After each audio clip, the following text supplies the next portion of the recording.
Hello friends, welcome to Riya beauty tips. இன்றைக்கி நம்ம சேனலில் எதை பற்றி பார்க்க போகிறோம் அப்படின்னா, ஒரு ஈவினிங் ஸ்நாக்ஸ் ரெசிபி தான் பார்க்க போகிறோம். இது எங்கள் ஊரில் வந்து கலகலா அப்படின்னு சொல்லுவாங்க. மற்ற ஊர்லலாம் எப்படி சொல்லுவாங்க அப்படின்னு சொல்லிட்டு தெரில. இது ரெய்னி சீசன்லேயும் சரி, இந்த லாக்டவுன் டைம்லேயும் செஞ்சு சாப்பிட்றதுக்கு ரொம்பவே ஹெல்த்தியான ஸ்நாக் ரெசிபி இது. வாங்க அது எப்படி பண்ணுறது அப்படின்னு சொல்லிட்டு பார்க்கலாம். நீங்கள் இப்போ தான் நம்மளோட சேனலை ஃபஸ்ட் டைம் பார்க்குறீங்க அப்படின்னா உடனே சப்ஸ்கிரைப் பண்ணுங்கள். அப்படியே பக்கத்தில் இருக்க பெல் சிம்மில் ப்ரெஸ் பண்ணி ஆல் செலக்ட் பண்ணுங்கள். அப்போ தான் நான் போடக்கூடிய புதிய வீடியோக்களை நீங்கள் ஒன்றுக்குன்னே பார்த்துக்கலாம். ஒரு ஃபுல் மைதா மாவு பாக்கெட்டில் பாதி அளவு வந்து நீங்கள் எடுத்துக்கோங்க. பாதி அளவு எடுத்திங்கனாலே போதும். 1/4 கிலோ அளவு அந்த ஸ்நாக்ஸ் வந்து வந்துடும். ஸோ நம்ம வந்து பாதி அளவு எடுத்துருக்கோம். இது கூட நம்ம 2 முட்டையை வந்து சேர்த்துக்கலாம்.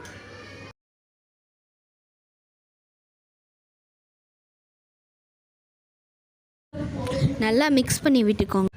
இந்த ஸ்நாக்ஸ் செய்கிறதுக்கு மாவு வந்து எந்த பதத்தில் இருக்குது அப்படிங்கிறது தான் ரொம்ப முக்கியம். அதனால நல்லா பிசைஞ்சிட்டு நம்ம ஒவ்வொரு இன்க்ரீடியன்ஸும் சேர்த்த பிறகு நல்லா பிசைஞ்சிட்டே வாங்க. அடுத்ததாக நம்ம தேவையான அளவு உப்பு சேர்த்துக்கலாம். உப்பு வந்து நம்ம கொஞ்சமாக சேர்த்துக்கிட்டாலே போதும். ஏன்னா இது வந்து ரொம்பவும் இனிப்பாக நம்ம செய்ய போகிறதில்ல, ஒரு கொஞ்சமாக தான் இனிப்பு டேஸ்ட்டில் செய்ய போகிறோம். அதனால உப்பு கொஞ்சமாக சேர்த்துக்கோங்க. அடுத்து டால்டா கொஞ்சம் சேர்த்துக்கோங்க. நம்ம வந்து பிசைஞ்சிட்டு அதுக்கப்புறமா தான் சேர்க்க போகிறோம். அதனால் ஃபஸ்ட்டு கொஞ்சமாக டால்டாவை சேர்த்து பிசைஞ்சிட்டு அதுக்கப்புறம் வந்து நம்ம என்ன சேர்க்க போகிறோம் அப்படின்னா, தேங்காய் பால் வந்து 3 கப் அளவு எடுக்க போகிறோம். இப்போ நம்ம வந்து ஃபஸ்ட்டு டால்டா சேர்த்த பிறகு 1 கப் அளவு தேங்காய் பாலை சேர்த்துக்கலாம். சேர்த்து நல்லா பிசைஞ்சு விட்டுறலாம். அடுத்ததாக 2வது கப் அளவும் சேர்த்தாச்சு. சேர்த்து நல்லா பிசைஞ்ச பிறகு இப்போ வந்து உங்களுக்கு தேவையான அளவு சுகர் சேர்த்துக்கோங்க. நல்லா ஒரு 4 டீஸ்பூன் 5 டீஸ்பூன் சேர்த்தாலே போதும்.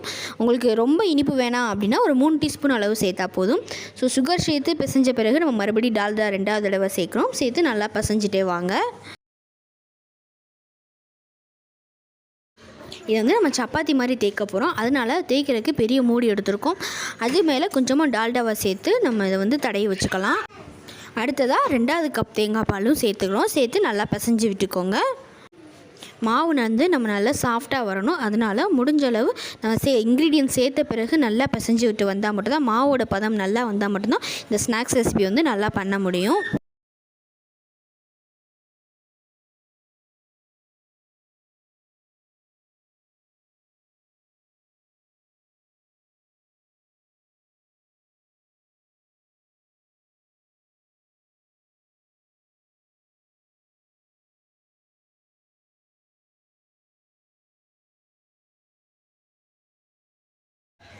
நம்மளுக்கு கலகலா செய்கிறதுக்கு மாவு ரெடி ஆயிடுச்சு.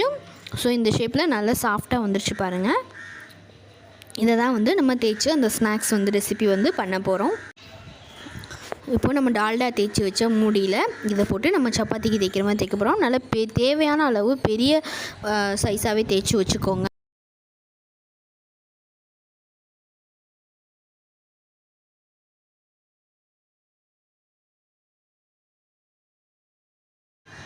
நம்ம அதுக்கடையில் பொரிச்சு எடுக்கிறதுக்கு எண்ணெய் நல்லா காய வச்சுக்கோங்க.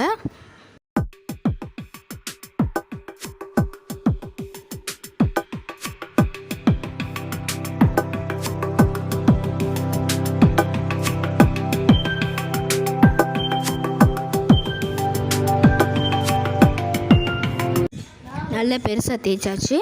இதை வந்து கத்தி வச்சு இப்போ நம்ம கட் பண்ணி எடுத்துக்கலாம். இது வந்து டைமண்ட் ஷேப்பில் தான் வந்து வரும். ஃபஸ்ட்டு ஹரிசாண்டலாக வெட்டிக்கோங்க. அப்புறமா திருப்பி வெர்டிக்கலாகவும் வெட்டிக்கோங்க. நம்மளுக்கு பொரிக்க தேவையான ஷேப் வந்து கிடச்சிரும்.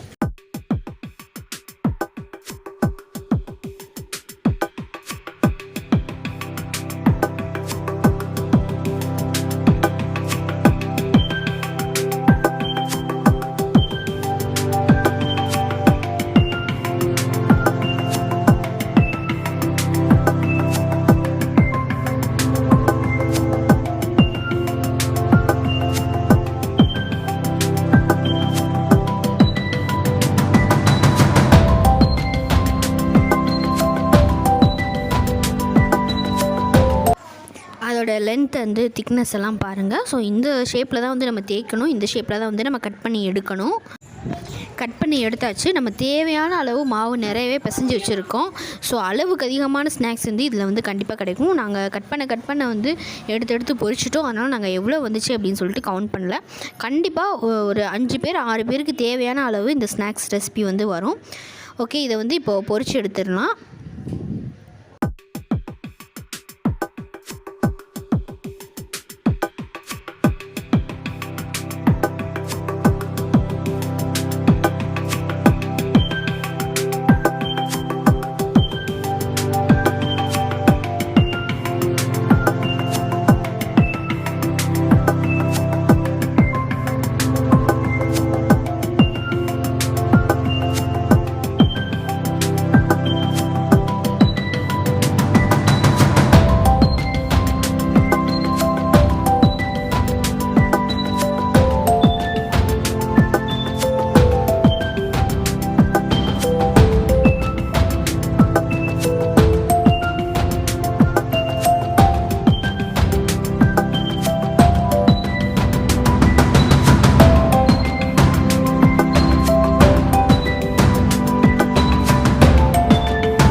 ஓகே ஃப்ரெண்ட்ஸ், இந்த ஸ்நாக்ஸ் ரெசிபி உங்களுக்கு ரொம்பவே யூஸ்ஃபுல்லாக இருக்கும்னு நினைக்கிறேன். குழந்தைங்களுக்கு கண்டிப்பாக செஞ்சு கொடுங்க, ரொம்ப ஹெல்த்தியானது. இந்த லாக்டவுன் டைமில் வெளியில் எங்கேயும் தயவு செஞ்சு ஸ்நாக்ஸ் வாங்கி சாப்பிட்றாதீங்க, வீட்டிலேயே செஞ்சு கொடுங்க.